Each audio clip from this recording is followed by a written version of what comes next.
Masaya ako na mangyari yung mga bagay na gusto kong mangyari sa akin, nakasama siya.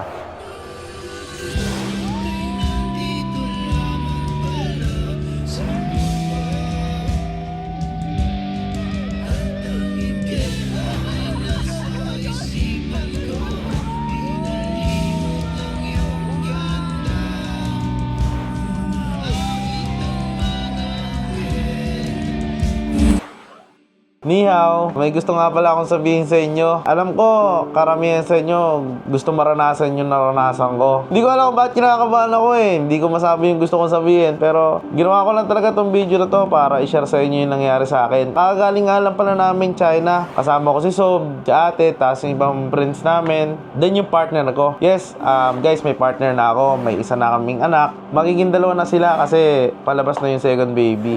Wala, gopings eh. Aray ko po. Nagpaparami ng angkan. So, yun nga guys. Mga magulang ko, hindi pa alam na buntis si Cindy ulit. Pati yung ibang friends ko dito. Yan, nagulat niya si Jeron. Hindi naman ginakamer. Pati magulang ni Cindy, ibang kamag-anak na, hindi niya alam. Pero ngayon ko sinabi. Isa to sa mga dahilan kung bakit ginawa ko tong video na to. Gusto kong i-share sa inyo. Bukod po doon sa sinabi ko na magkaka-second baby na po kami ng partner ko, meron pa po akong isang plano na ginawa dun sa China. Niyakag ako nila ate na mag-Disneyland. Sa China nga daw. Dun ko naisipan na ang maganda mag-propose dun. Kasi, di ba nga sabi nila, yung Disneyland daw is the happiest place in the world. Sobrang saya lang kasi bukod sa nakasama mo na yung partner mo dun sa isang lugar na sinasabi nilang happiest place in the world daw. Dahil kasama pa yung babae na nagpapasaya sa'yo. Sobrang sarap lang sa feeling ng ganon. Then, doon ko pa nagawa na mag-propose sa kanya. And alam ko, simula pa lang to ng pagsasama namin dalawa. Kahit na marami na kaming pinagdaanan, ups and downs, nandyan siya. Kaya handa ako kung harapin yung mga pagsubok, anumang mangyari sa buhay namin na kasama siya. Kasi wala na ako nakikitang ibang kasama sa future kundi siya lang eh. Masaya ako na mangyari yung mga bagay na gusto kong mangyari sa akin, nakasama siya.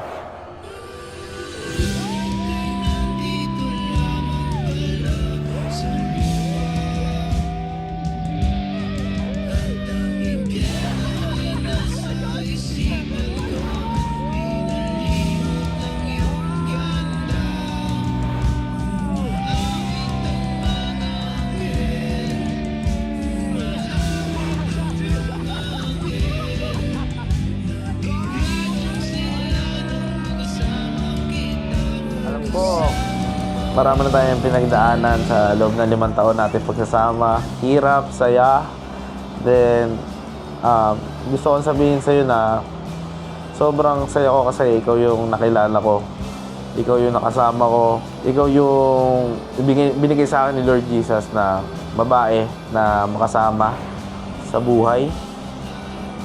Dahil napaka maintindihin mo, mapagmahal ka, maalaga ka sa akin, pati sa mga anak natin.